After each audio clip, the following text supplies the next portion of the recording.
Self-made millionaire Steve Siebold says anyone can hit life's jackpot. Steve Siebold is a world-class expert on mental toughness training for increasing sales, developing people, and managing change. He's a best-selling author and popular television interview guest on mental toughness for building wealth, getting fit, and excelling in sports. How does a rich person look at money? What do they see? They see lots of it. And just available out there in the universe? It's everywhere, especially with the recession. We have total chaos in the economy all over the world, world economy. So they see opportunity. They see opportunity because there's all these problems. Because where there's chaos, there's opportunity to solve problems, to make money. Someone said that the rich, having made a lot of money last year in the stock market and maybe some money in the housing market, the rich have an obligation to spend that money to help the economy. And you say? Why? Why are they obligated? I mean, these people didn't make their money robbing banks.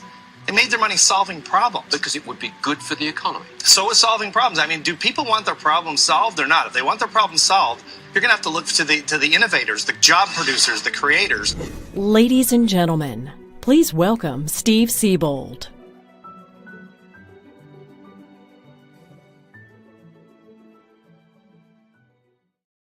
Hey everyone, it's Steve Siebold. Welcome back to the Personal Development Podcast. And today I want to talk about something I've gotten so many emails on over the summer, messages on social media, etc. And that is about Global Financial Impact, the insurance marketing organization that has kind of taken the industry by storm over the last year and a half or so. And so I've gotten so many emails about this and messages. And people keep asking me, can you call me on the phone? Call me on the phone and talk to me about this GFI. And I keep telling people, look, I'll refer you to someone in the organization. And they say, no, I want to talk to you. I want to talk to a third party. And so I don't have time to call all these people. I'm semi-retired. I used to live on the phone for 30 years building, my business in 10 countries around the world and offices and over 500 employees and et cetera, et cetera. And I'm done on the phone. I'm done talking to a bunch of people on the phone. I work with my speaker apprentices now, and that's it pretty much. So anyway, so I want to talk a little bit about, I'm calling this Exposed because I want to expose at least, my knowledge of GFI and the opportunity and global financial impact. Just the top 5 questions. I'm not going to get into a whole big thing here. I certainly don't call myself an expert on GFI or global financial impact. My experience has been that about 20 plus years ago, 22, 23 years ago, whatever it's been now, my book started selling in these insurance marketing organizations in different companies. Primerica would be the largest company. They bought, tens of thousands of my books and then eventually a lot more than that. And another company called World Financial Group, which was a spinoff basically of Primerica and still is. Both companies are in operation today. I ended up writing the book, the only book ever written about World Financial Group, The Truth About World Financial Group, where it was unauthorized. That's why I called it unauthorized, because the company had so many restrictions on what I would write and not write and all that, and lawyers and HR people and all, So I just did it as based on my relationship with so many of the leaders that have bought my books and all that. Well, one of the top leaders in World Financial Group is a guy named Eric Olson, just an incredible leader. Got to know him over the years. Got to know him, first of all, met him when he was working in a toll booth. Huge guy, 6'5", I don't know what Eric weighs, but at one point he was a lot bigger. He's smaller now, but maybe 300 pounds, 300 plus pounds. In a toll booth, you can't imagine. But he was very ambitious football player, got drafted by the San Diego Chargers, and that didn't really work out for him. He had an injury or so, or two. And so he went into business and did super well. Became a multimillionaire in his 20s. And I became a big fan of his in WFG. Well, a couple of years ago, about a year, I guess a little over a year and a half ago, he and his wife, Sandra, I was called Sandra because we had a secretary, or not a secretary, but a marketing person that worked for us named Sandra. And I always had to get used to Sandra instead of Sandra. Anyway, her name is Sandra, but Eric's wife is Sandra. But anyway, they co-founded this company called Global Financial Impact, or GFI, and really have taken the industry by storm. And I think this is just my opinion. You can, if you want to really get experts to tell you about GFI, talk to someone in GFI. I am not in GFI. I'm not an associate with GFI. I'm not paid by GFI for any of these comments or anything like that. I'm just a fan. And I'm a fan of both what GFI is doing, and I'm a big fan of Eric Olson as a leader. I believe he is the strongest leader in the history of this industry, and I think that's kind of proving itself out with GFI's massive, incredible success. But anyway, just to get this started, I just want you to know that I don't have any ties to GFI. I'm a fan of this industry. That's really what it comes down to, and I'll tell you exactly why. Because as a lifelong entrepreneur, I know what it's like to struggle. I started out like most entrepreneurs with nothing, zero debt. When we started our first business, we were my wife and I were $13,000 in credit card debt, and our average rate, interest rate on the credit cards was 24%. And if you've ever been there, you start doing the math, and we would talk, and then the weekends and look at our numbers and say, we're never going to catch up.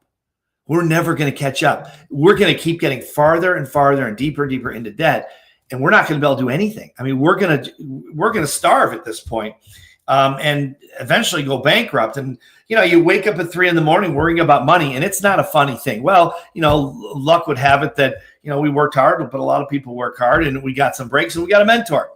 We got an unbelievable mentor and named Bill Gove in the professional speaking business and writing business and corporate consulting businesses. And then for 30 plus years after that, we did turnarounds with underperforming sales teams and companies like Johnson & Johnson, GlaxoSmithKline, Microsoft, Harrah's Casinos, Merck Pharmaceutical, it goes on and on. And so we were able to become financially independent at a fairly young age and retire in our 50s. And so that was a lucky break for us. But I never forgot what it was like to struggle financially. And I should say, in the interest of full disclosure, that during those 30 years, we had some rough times. I mean, COVID cost us about $10 million. Now, some of you high rollers, that's not a lot of money, but to a small business like ours, that was a bunch of money. We didn't do an event for 2+ years, and we were in the event business. Companies wouldn't let us come in. You guys know the story. Most of you lived through, well, I guess everyone watching this lived through COVID, but it was brutal. We lost, millions and millions of dollars. Luckily, we saved a bunch of money, and we were lucky to just hang on. And so that was good. But point of it is that, I know what it's like to struggle. And the reason, coming back to it, that I love, companies in the financial space like World Financial, like Primerica, like GFI. And there are other companies, smaller companies, a lot of them in the space. There's lots of IMOs. But those are the major big ones that I just mentioned. I'm a big fan of all of them, even the smaller ones, because they give opportunities to a lot of people that don't have a lot of opportunity. Like, if you got $2 or $3 million, I can show you where to put it and you'll never work another day in your life. Okay. But if you've got $200 in the bank, that's a different deal. And I've been there. Most of us have been there. And so I know what it's like to struggle, and they offer a legitimate opportunity. I don't care what you see online and all this BS that these people that fail in the business put online and say, oh, it's a scam and it's a pyramid scheme. It's this, it's that, it's the other thing. They're wrong. They're ignorant. They don't know what they're talking about. Most of these people get in these companies. I'll just give it to you straight. I've been around them for 25 years. They get in these companies. They fail to do what they're told to do. They get angry about it. A lot of people around them told them, I told you so, say to them, I told you so. I told you so. You should have never done it if you'd have listened to me. Well, the truth is they didn't do the work. Most people don't do the work. They fail at every business because they don't do the work. This is just a reality. Okay. The professional speaking and writing business, I have mentored thousands and thousands and thousands of people, literally from afar, in some groups, whatever. I've spoken all over the world about this business because I've been in the top 1% of the business for almost, within the first 3 or 4 years I was in the business. Most people do the same in our business. They just don't do the work. And then they want to blame the industry for their failure. Well, they do the same thing in this business as well with companies like GFI, World Financial, Primerica, et cetera. They say, oh, well, it's the opportunity. It wasn't me. No, it's them. They just didn't do the work. These companies, make no mistake. I don't get paid by these companies. Okay. I'm just telling you the truth because I know the inner workings. I wrote a book on one of them. Okay. I'm very familiar with their concepts, their products, et cetera. And they represent a legitimate opportunity. Is it easy? Oh, hell no. Hell no. Anyone that tells you it's easy is lying, or they just don't understand it. One of the two. Oh no, these people work really hard. Like if you're lazy, just forget it. Okay. If you're willing to work your ass off, you got a shot. Same in the speaking business and the writing business. You got a shot. No guarantees in anything. Okay, but you got a legitimate shot. These businesses pump out money like it's going out of style. They pay billions in the case of the bigger companies, billions of dollars over, in a year, okay, to the field that succeeds. But most people fail because most people fail in everything. That's just the way it is. So when you go on Reddit or you go online, you see people, complaining about any business, whatever it is, and specifically since we're talking about, insurance marketing organizations, take it with a grain of salt because they won't do the work. Are these companies perfect? No. Is GFI perfect? No, none of them are. I will tell you this as a consultant for 7 years with Johnson & Johnson, they're not perfect either. Just so you know, they're major league screwed up. I know I was on the inside for 7 years. Okay. Now they're a great company as these other companies are. Okay. But they're not perfect. Yes, they have flaws. Yeah, there are issues. Okay. Yes, there are many things I disagree, with which I disagree. Absolutely. With all of them. That's just the nature of complex business, a complex, organization. You're not going to agree with everything. It's like the government or anything else, But that said, they represent a legitimate business opportunity. And so anyway, I just want you to know that I'm a third party and, I don't have any ties to them, but I am a fan because you can literally pull yourself out of a financial hole and create financial independence for yourself by joining and working your butt off at one of these companies. Absolutely. Okay. The hottest company in the industry right now is GFI. I don't think anyone would argue with that. That's actually being honest. Okay. Now I know they're competitors. Now I know hundreds and hundreds and hundreds of leaders in other companies outside of GFI that probably don't like me saying that, but they wouldn't, when I'm one-on-one with them, they wouldn't say they couldn't argue against it. Eric Olson and GFI have put 45,000 people into their company in 18 months. That's never been done before. To my knowledge, it's never been done. That's unbelievable. Now, some people in the industry, and they'll say, well, he came from World Financial Group. Olson came from World Financial Group, and some of those people followed him. Yeah, that's absolutely true. Yeah, I would have followed him too. Okay, that was a pretty smart move for those people that did that. And yes, some of those people followed. Probably, thousands of them. There's no question about it. So that's part of their, their initial growth for sure. I don't know what the numbers are exactly, but sure. That's certainly part of it. Okay, that's why there's a lawsuit because obviously a company like WFG is basically a small company, but it's owned by a big company named Aegon that's based in Europe. It's a giant multi-billion-dollar company, and of course they start filing lawsuits. That's what all big companies do. They file lawsuits. It's stupid, but they have stupid amounts of money. So what they do a lot of times, and this goes for Fortune 500 companies like Aegon and other companies, they try to bleed them. They try to bleed smaller companies because they don't think they can stand the legal fees. And a lot of times it works. Again, I've been consulting for some of the biggest companies in the world, like J&J, GlaxoSmithKline, other companies. And so I know the insides. I know what they do. And they all think pretty much the same way. Money, money, money. That's it. It's all about pleasing shareholders because that's who they answer to effectively. They answer to shareholders. The president answers to a board, and the board answers to the shareholders. And if they don't make the numbers, they're gone. It's brutal. Top big businesses, huge corporations are brutal.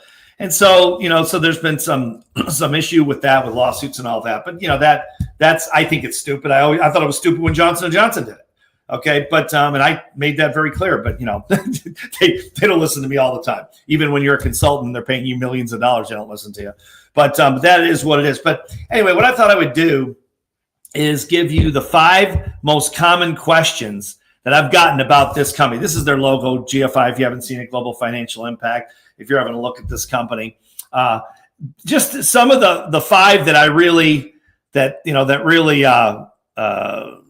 had the most of, it seems like, because I've had a bunch of questions. But these are the 5 that really, are the most common. Okay. So, and I want to show you, this is Eric Olson. If you're not familiar with Eric Olson, this is the leader, co-founder. His wife, Sandra, is the other co-founder, and they started this company about 18 months ago. And so that's them. Okay. All right. Give me a second here. Okay. Okay, so here are the 5 questions I've gotten the most over the course of the last, this is really the summer of 2025. These are the questions I've gotten the most about GFI. So again, I'm a third party. I'm not with GFI. I don't work for the company, et cetera, et cetera. I'm just a fan that knows a lot about the industry as an outsider, not as an expert, as an outsider. Okay, but I've been around it for a long time. And so take it or leave it. Here it is, because I'm not going to call you guys back. So if you're going to watch this video and say, call me and tell me more, I'm not going to call you. Okay. I said that already. I'm not going to call you. Watch the video. If you want to know, if you want an expert in GFI, get online, look up GFI and get an associate. They're experts. They'll tell you, whatever you want to know. Okay. But as an outsider looking in and someone that keeps getting all these questions about GFI, here it is. These are the 5 most common questions. I've gotten about 40 questions over the summer, different ones, but these are the top 5. Okay, number 1, is GFI a get-rich-quick scheme?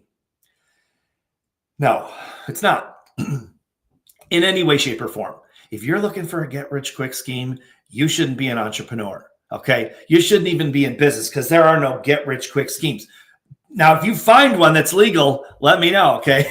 But I've never seen one, not a real one. It's easy to fool the masses with a lot of people in the masses are gullible. Let's just be honest. Okay. When you're 60 years old, like I am, and retired, you just say what you think, by the way. So if you think, man, he's really, really kind of bold, I don't care what people think anymore. So if you like this, great. If you don't, that's fine with me. I'm retired. I don't care. Okay. I'm just giving it to you at least the way I see it. Okay. Get rich quick schemes. They don't exist. GFI is not one. If you're looking for something easy, just walk by GFI. That's my opinion. Okay, walk by, because you're going to have to work your butt off to make it work like you do any business. I wouldn't ask anyone, and I've said this publicly in our industry, the speaking, writing industry. I've said this all over the world from stages in front of hundreds of thousands of people collectively over the last, 30 years or so. And that's this. I would never ask another human being to give this business what I've given it. To donate all of my time for that much, to miss all kinds of personal things, relationships, fun, trips, all kinds of stuff, because I was busting my ass in this business to make it work, as well as my partner, which is my wife. I would never ask someone to work those kind of hours. I don't do that now, but I did for 30 years. That's how I feel about GFI. Now this is if you want to go to the top. If you want to knock down another 50 or 100 grand a year, I think you're going to have to work hard to do it. It's not easy. I'm not saying it's easy, but I'm talking about if you want to build financial independence, like if you want to be free, really free, and you're not, in my opinion, you're not really free, even in America or Canada or the UK or Australia or any first world free country, so-called free country, for the most part, at least economically free country, you're not really free until you don't have to worry about money. Because if you're worried about money, you're beholden to someone else, a boss, clients, customers, whatever it might be. But when you're living off the interest of your investments, you are free, baby. And GFI is a shot, not a guarantee, no guarantees, a shot at financial freedom. It's a good shot, but it's a shot, and you're going to have to really work at it, okay? So what I'm saying is, if you're really going to push yourself, yeah, you got a chance to do pretty much anything you want to do. They have a program called the POP program. I won't get into it. Talk to an expert. I'm not an expert in the program, but it's basically an ownership program where you have a chance to own part of the company. Now, you got to really, do some big work to do that, but it's possible. Eric Olson and Sandra Olson have made it available. It's a great program. Again, you want details of that, talk to an expert who explain it to you much better than I would. But it's unprecedented in the industry, and it's another way to build up your financial independence. Okay, but no, get rich quick scheme. You're looking for something easy to do and make a bunch of money. I don't know any of those opportunities. GFI is not that opportunity. So no, it is not a get rich quick scheme. All right. Okay. Number 2, is the IUL a bad product? The IUL, if you're not familiar, is the core product. I could call it the core product. Maybe you do have someone at WFG. The GFI or WFG for that matter. That's an expert. And they would tell you maybe something different. But I think it's the core product of GFI and WFG for that matter. And if you're not familiar with it, it's IUL is short for Indexed Universal Life Insurance. Okay. It's a core product. Well, there's very strong feelings on both sides of the fence, the pros and cons of the IUL. I happen to be on the pro side. There are cons to the IUL. I like there are cons to every single product that's ever been produced. There's cons to everything, and there's pros to everything usually. Okay, but I'm a big fan of the IUL product. It's not a perfect product. There aren't any perfect products, financial products that I've ever seen. But is it a bad product?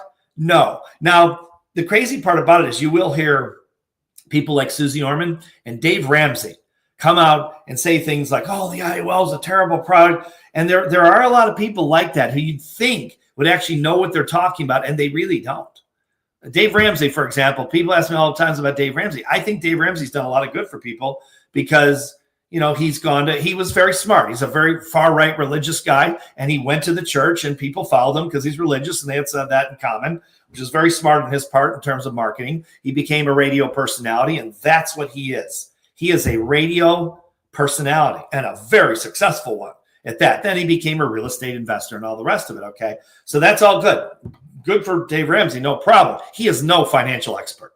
I've listened to at least 100 hours of him talk, and I will tell you in no uncertain terms, he is no financial expert. He thinks he is, but he's not, okay?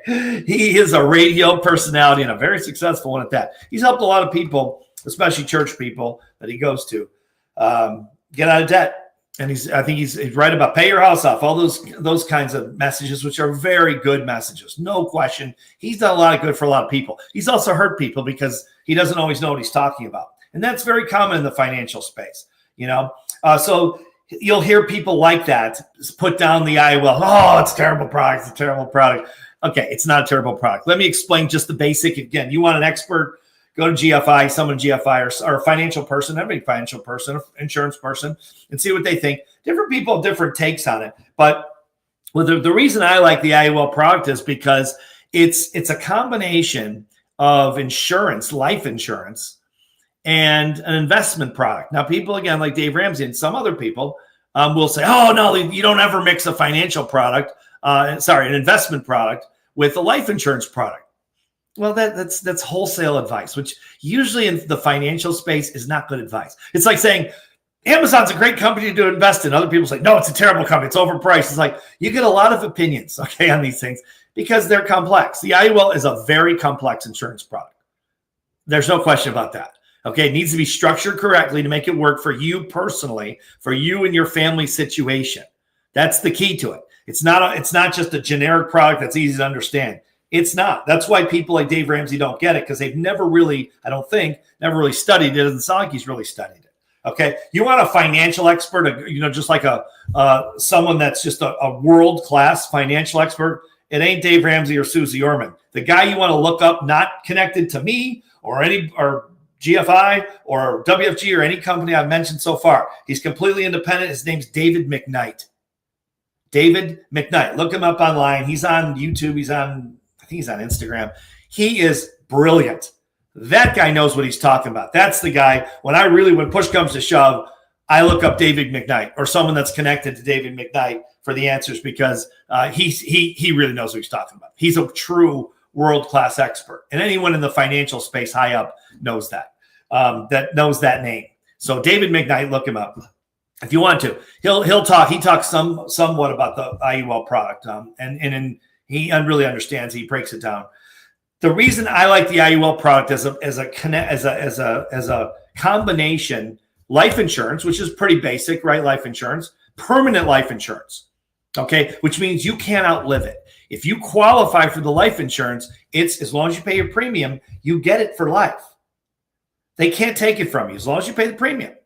Okay. No one can take it from you, as opposed to term life insurance, which means you have it for a term. I had, I don't know how many, 8 policies at one point. We were building our company in the early days and we were younger.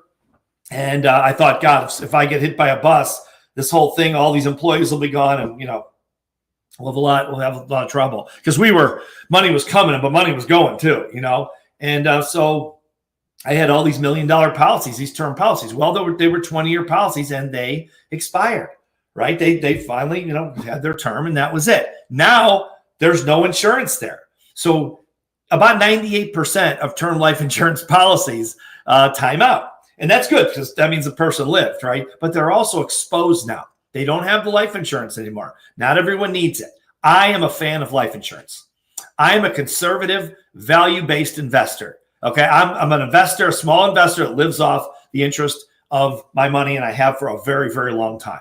Okay, 30 plus years. All right, I'm not a big time, investor. I don't take big risks. I don't like big risks. I like sure things, or as close to a sure thing in the investment world as possible. I'm frugal with my money. I don't know. I live way below my means. I always have, and that luckily, like something like COVID came along, saved my neck because of that. But point of it is that if you're a high roller or you're a big gambler, you might not like that product.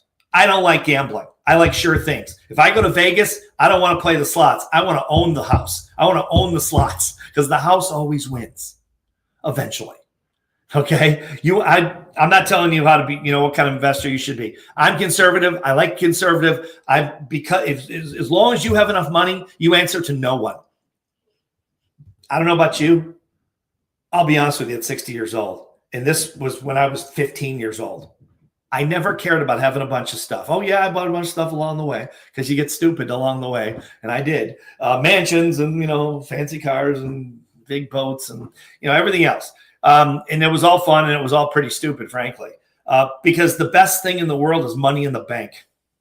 A lot of it. What does a lot mean? A lot, enough where you can live off the interest and not ever worry about it another day in your life. So when you wake up in the morning, go to bed at night, you don't think about money because you have enough. No more than in the first world where you would think about food.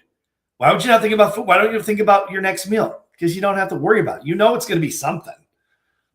You're just not worried about it. That's how being financially independent is. And so some people require a lot more money and they like to take big risks and 100 million here and 200 million and, invest in this and buy, $50 million houses or $20 million houses. God bless them. That's fine. Not for me. I want to sleep at night and I want to do whatever the hell I want to do, whenever the hell I want to do it, with whomever I want to do it with for as long as I want. And I don't want to have to answer to anybody. That's the greatest, in my opinion, that's the greatest thing. So maybe not for you. Maybe you think, well, you're a small player. Yeah, maybe. But it just seems, just depends on what makes you happy. I like the IUL because it's conservative. Once you qualify for the insurance product, they can't take it from you. Term is different. Once it times out, it times out. You're uninsured.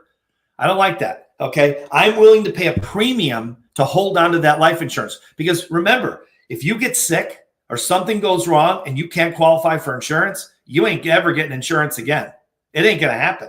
Okay. It's very, very difficult to get insurance when you get sick. Get it while you're healthy. Get permanent insurance. Okay. What's the other, not to go into a big insurance thing here, but what's the other option? Whole life insurance, crappy product, old product, designed years ago, no longer a good product. Forget that, in my opinion. I like Index Universal Life. Okay, lots of reasons why. I'm not going to get into the whole thing. I'm going too far with this anyway. I didn't plan on doing that, but I am a fan of it. I own millions of dollars in IUL. It's a great. I like the investment strategy. Is it the most aggressive investment? No.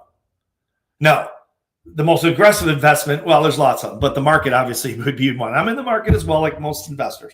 But I like the IUL because there's a ceiling and a floor. Okay, I can't lose money on the money that goes in. I can only go up to, in my product, about 12%. Okay, but I can't lose money that I put in above and beyond the cost of the insurance.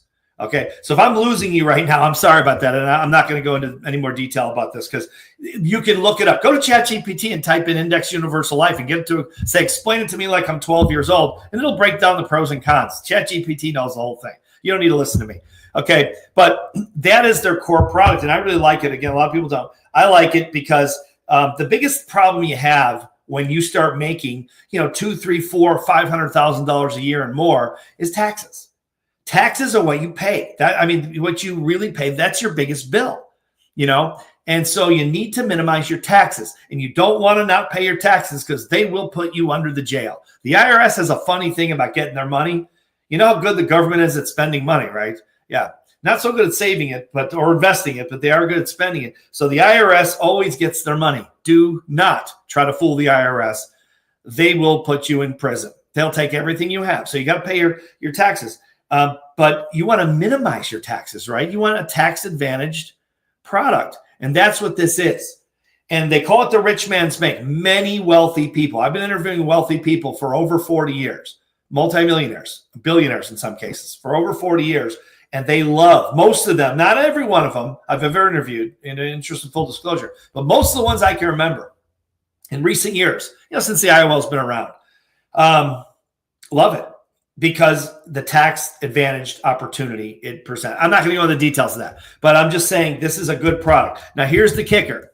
It needs to be structured properly. So when you get this product, you become an associate, let's say of GFI or another company with IUL, make sure that here's what I would do. I'll tell you now what I would do. I go to ChatGPT, put in all your things. Say I'm 32 years old. I have a wife, a husband, I have kids, whatever. I have this much money.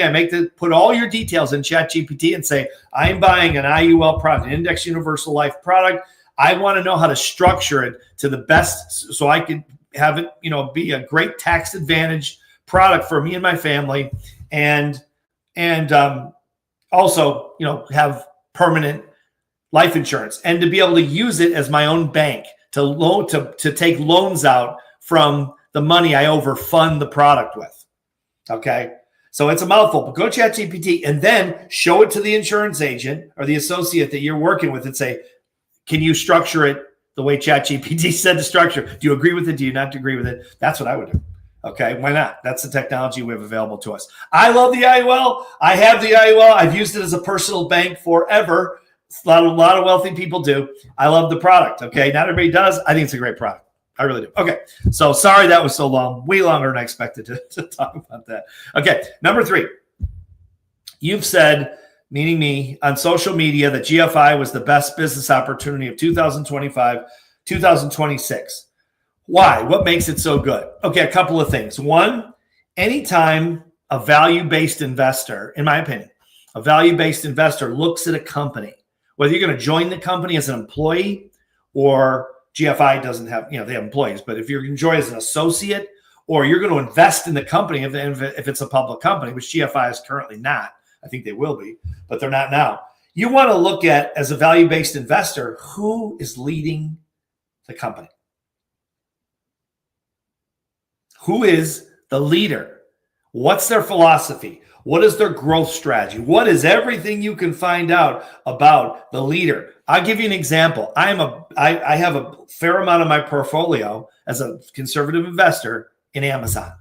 I personally do not like Jeff Bezos. I've never met him, but when I've read about him and heard about him, I don't like him. But I do like his philosophy in terms of his strategy going forward with Amazon and some of the things that the company is doing to really grow exponentially in the next 10 years. And that's kind of my horizon as an investor is 10 years right now. Okay, so I like it. So I have a fair amount of my portfolio in Amazon because of the leadership. Now, Bezos gets hit by a truck tomorrow, I reevaluate the whole strategy. Not because of Bezos personally, because I don't even like him personally, okay? But the strategy would most likely change under a different leader. That's, in my opinion, the leadership is the most important thing when you invest in a company. People think it's products. I don't. Now, maybe you disagree, but I don't. I look at the leadership. I want to know who's at the helm of this thing. Okay, that said, GFI, at the helm, without any question, is Eric Olson. Okay, my opinion, 20 plus years of being a writer and a speaker and a consultant to this industry as an outside third party, he's the best guy that ever did this, bar none. And I'm saying that, and I know hundreds of people in this industry that are phenomenal leaders. Like, they're really good leaders. They're, friends, associates of mine. I mean, I know that probably make them mad if they see this, and that's not the point of it, but I'm just trying to be honest. He's the best. It's kind of like when I was playing professional tennis in the 80s, and I was ranked 512 in the world at one point. And I ran up against this young kid who was 5 years younger than me in Florida. And I thought to myself, I've never seen anybody play tennis like this. He's playing a different game than me. And that kid's name was Andre Agassi. And I thought to myself, who would go on to be one of the top players of all time? And I thought to myself, this is the top person. That's how I feel about Eric Olson. He's the best. There are a lot of good ones. He's the best. And so that right off the bat as an investor, if I was investing in the company, which I'm not because it's not a public company, but if I were, and I would in the future, if Eric Olson's setting it up, you look at the leadership. I think that's the first thing you do. Now you look at the dynamics of the leader. What does he want to do? Where's he taking the company? Like Bezos. Okay, where's he going with the company? Where is he going to take it next? I'll give you another example, a parallel. I personally can't stand Elon Musk. I'm not going to say I hate him because I never met him. Okay, so that's a little rough. But I really don't like Elon Musk. I really dislike him. I don't like what he says. I don't like his nonsense. I think he's immature, but he is a genius, in my opinion. And I love the direction he's taking with Tesla. And I won't go into more of that because I'm tempted to go into it, but I'm not going to. I don't like him personally, but I do like the direction. If he walks away or gets hit by a truck tomorrow, I reevaluate the strategy. Okay, let's go back to GFI. Same thing. So Eric Olson is on fire to build the largest IMO in the world, and he's going to do it. I have no doubt about it. Okay, as soon as that company goes public, I will be one of the first people to participate in the IPO. Okay, because it's going to be huge, just huge. And also look at the board. Now, if you want to go down from there, you look at the board. Look at the board of directors. Okay, I know a fair amount of people, almost everybody on the board at GFI. Okay, these are sharp people, experienced, decades long experienced leaders that know this industry from the inside out. Most of them are field leaders. So they know the way this business really works, and it's different. It's a different business than a lot of other businesses. And so I really like their take on this whole thing and them guiding the company along. The president of the company is Marty Schaefer. If you don't know Marty Schaefer, he's an industry expert. He's been around for a long time, knows where all the bodies are buried. That was one of the smartest things, in my opinion, that Eric Olson did and Sandra Olson did, was to bring on Marty Schaefer. I don't know how they got him initially when they first started with nothing practically. I imagine that Marty saw the potential as a leader, with Eric and Sandra. So I'm sure that's why he came on board. But he is an excellent, first-class, world-class leader, and he is the president of the company. So then you look at the board. Now you look at the field leadership. It's a young group. Most of them are young. There's a few people that are older that are at the top of the company already, but a lot of them are young. They're in their 30s. These are young people. That's what you want. You don't want, people in their 60s, 70s, 80s. A lot of the companies, these guys have been doing this for 50 years. Nothing wrong with it. But if you're looking at a new opportunity, you want young blood.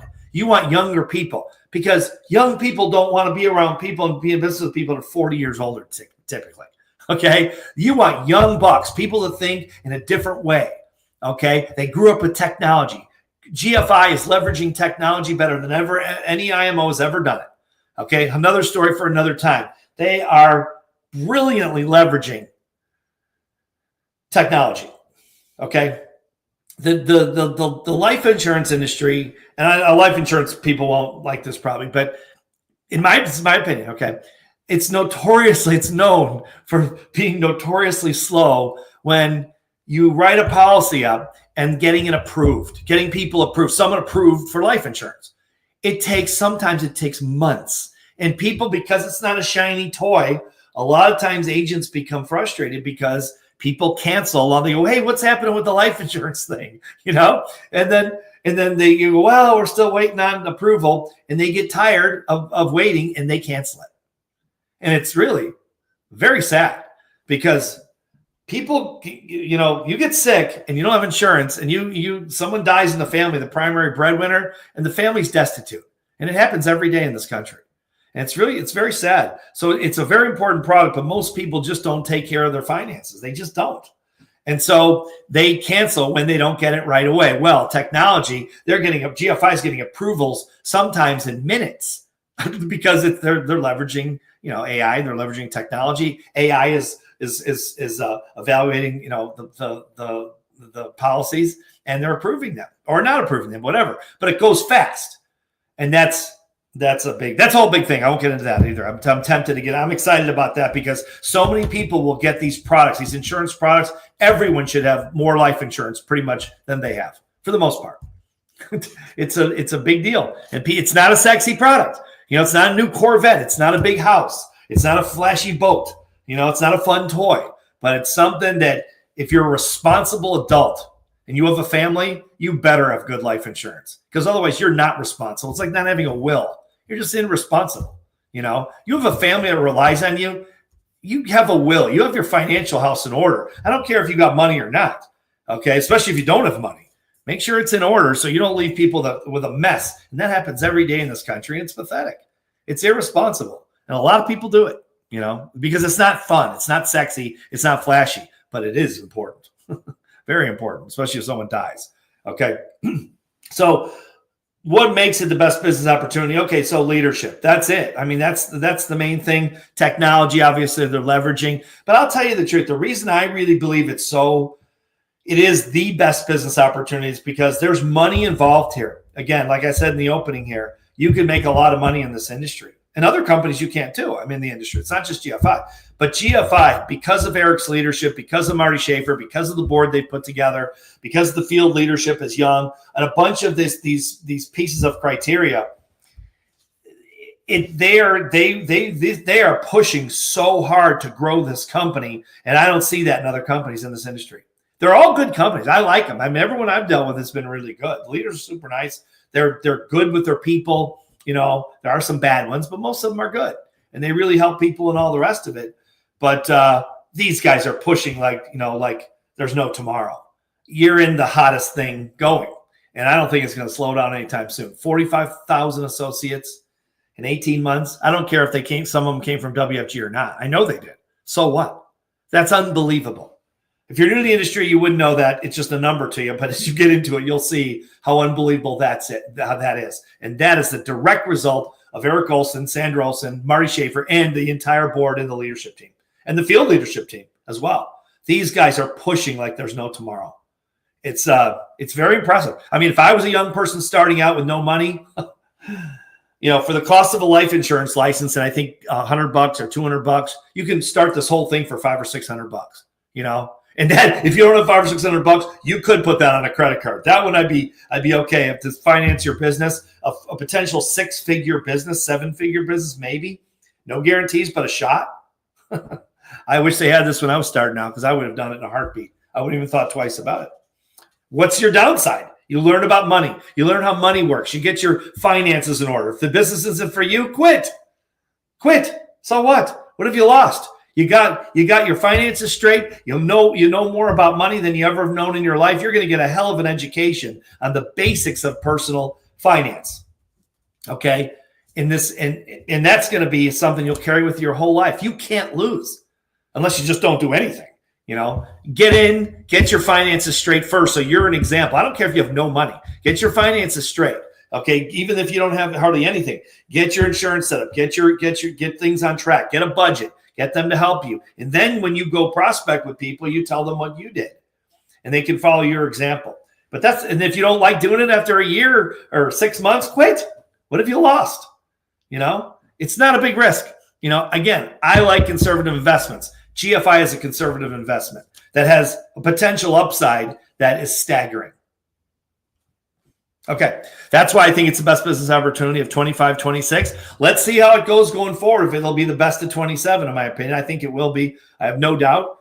Again, because of leadership and everything we talked about. But we'll see.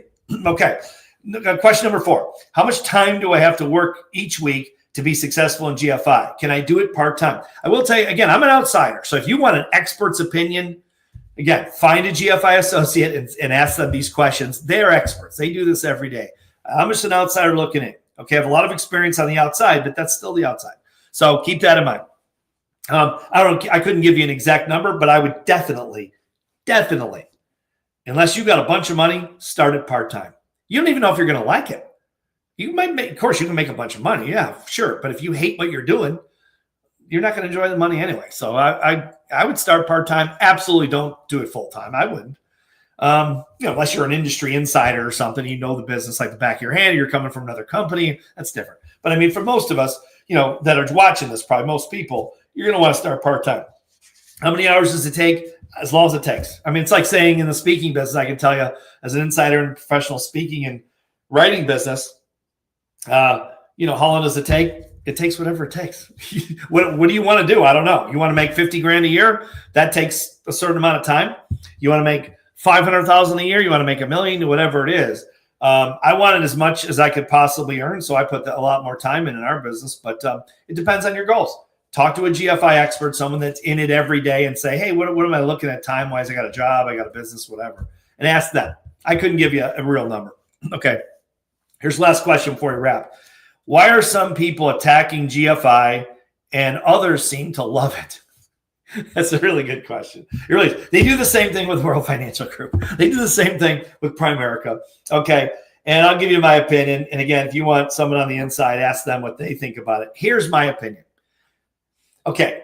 For one, it's a networking model, right? It's a network marketing model. Some of the companies call it that, other companies don't call it that, but it's in that ilk, okay, where you're recruiting people and you don't get paid to recruit people. That people say that all the time. That's not true. You do not get paid to recruit people.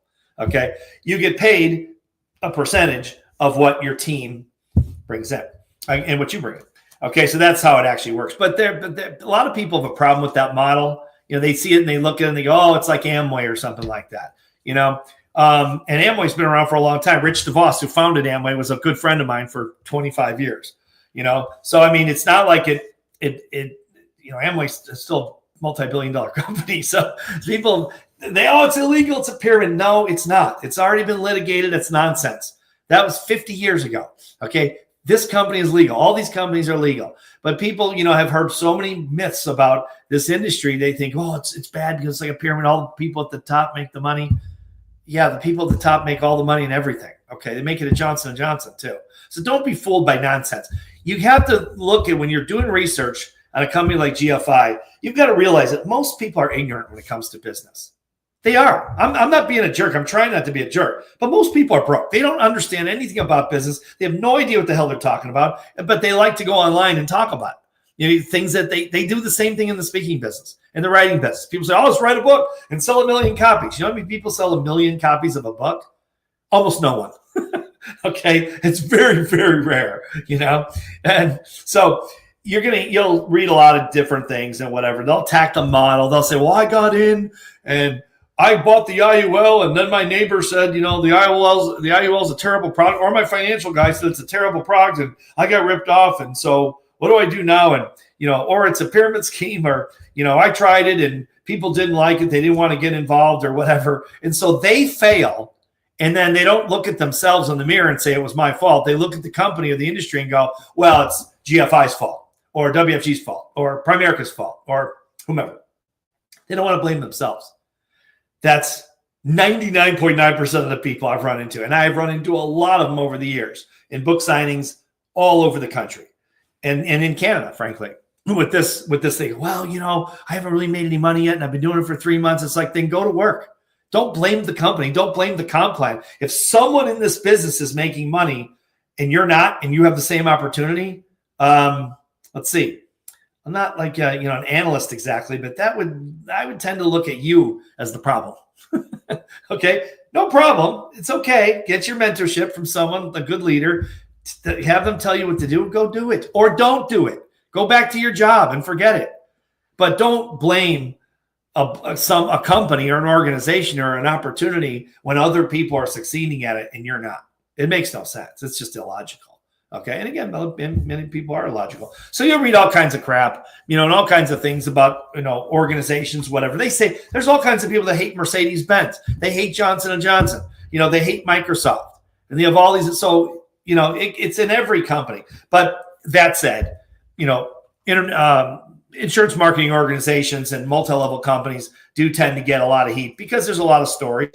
And it's a low barrier to entry. For a very small amount of money, you can get started. So you got a lot of yahoos. You got a lot of goofballs that get into it because they don't have to pay $2 million to get started. They pay, $500 for the whole thing or whatever it is. It's something like that, depending on the state you're in or whatever.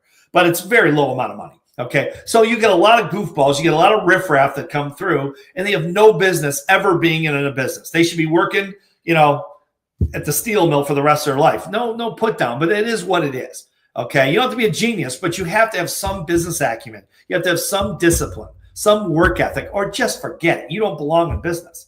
And so they fail, and then they blame the company or the organization. So that's why you'll see these great, the disparity in opinions about GFI. Eric Olson, he's a controversial figure because he's a big name.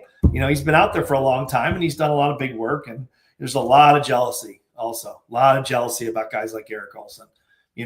I've seen it up close, and for 20 plus years. And so that's what that is. So it's because it's weird. It's kind of like, the IUL. It's like, why are some people so passionate on one side and so many people passionate on the other? It's just one of those things. You got to look at it, in my opinion. Okay, and I'll wrap up with this. You got to look at this thing. I think if you're really serious about investigating this as a serious opportunity for you and your family, look at it through the eyes of your personal needs. Forget the industry as a whole. Forget what other people say. It doesn't matter. This is about you and your family. Okay. I personally, again, I like the IUL products. I've purchased many of them. I use them as a personal bank. I have had tax advantage. I've been in a tax advantage situation. They've saved me a fortune in taxes. Okay. Over the years. I still have the permanent life insurance. I don't really need it, but I want it. And there's personal reasons I want it. That's my point. Make it personal to you.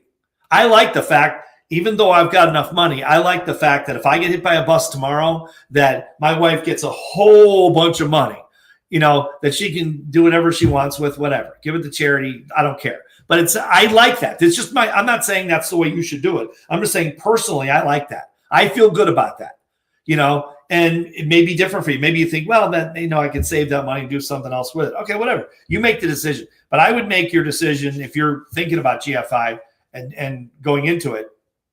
I would look at it personally and then talk to the person that's recruited you and just say, hey, here's what I'm looking to do.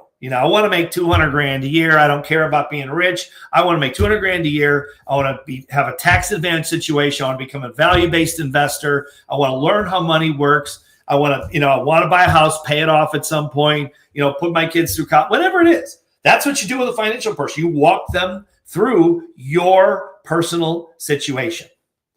That's why any good financial planner, if you say to them, any good financial people, and God knows I've worked, in that industry and on Wall Street for a long time, with what I do. And I know thousands and thousands of them, and guys like David McKnight, who's the best of the best, in my opinion. Look him up if you haven't. He's not involved with GFI, but he's just, a great one of the best financial people in the world, in my opinion. A guy like that a world-class guy like that will, if you say, here's my situation, he'll say, I'll say, you say, what do I do? He'll say, it depends. I need way more detail. They want to know everything you want to do, your plans as of now. They may change, but as of now, it's all custom. So customize this thing. So if you say, Steve, should I join GFI? I don't know. I don't know what you want to do. If you're looking for a serious business opportunity, you're going to have a hard time going wrong with this one because you can't lose. I don't know how you could lose. Okay. If you don't like it, quit. But if you do like it and you get good at it, you got the chance of a lifetime, which to me is financial independence. Okay. I'm not talking about buying a bunch of crap and, living on an island, drinking, out of a coconut under a palm tree. I'm not talking about that. If you want to do that, do it. But I'm talking about not having to ever worry about money another day in your life. That's the greatest thing I've ever achieved. And I mean, for me personally, I don't mean outward achievement. I mean, for me, for my peace of mind and my happiness, that's the greatest thing. Just not having to worry about money. Doing, what people do, what do you do every day? Whatever I want. That's all. Not, nothing flashy, but I would highly recommend it. Okay. Maybe you'll think differently. Maybe you're a bigger player. Maybe you'll see, well, you're a small timer. You think too small. Maybe. Then if that's how you feel about it, then go for a bigger number. But tell the person that. Say, hey, look, I want to play big time. I want to make millions of dollars and, do all these big things and buy a yacht and travel around the world. Good. Hey, it's your life, man. Do it. It's possible. It's possible with GFI too. Certainly is. So tell them that, whatever you want to do, and then see if it fits. So if you say, should I do it? I don't know if you should do it. Talk to the person who recruited you or is talking to you about it. Or if you don't have someone that is, then find someone and say, here's what I want to do. Walk me through and see if it's a fit for you. I think that's probably the best thing you can do. Okay. All right. So I probably went longer than I should have. I got wound up about this. I'm just a big fan. Again, like I said, I won't repeat it, but because the industry, because it can pull so many people out of a financial hole, and it sucks being in a financial hole. I feel for people because I've been there, and it's really, really hard. So look at it, give this a good once over. And I think what you're going to see, I don't have a crystal ball, but knowing Eric Olson, knowing Sandra Olson, knowing the board, knowing Marty Schaefer, knowing, Greg Kapp, who's, another person involved very heavily in the business, and other John Joseph, and these other people that are intimately involved in the organization, guiding this ship as it grows exponentially. I think they're going to be the biggest company in this business by far in a very short period of time. I think they're going to go public. And I will be waiting with bated breath, as they say, for the IPO and one of the first people to jump on board, because I think it's going to be one of the biggest success stories in the history of Wall Street. And I know that's a big claim, okay, especially for a conservative, small-time investor like me, right? I still think it's going to be one of the biggest success stories in business in America and throughout the world. I really do. So we'll see what happens. No one knows for sure, but that's my take. I hope that answered the major part of your questions, okay? And if you go with GFI, I wish you the very best of luck. Thanks for watching. Steve Siebold for the Personal Development Podcast. See you next time.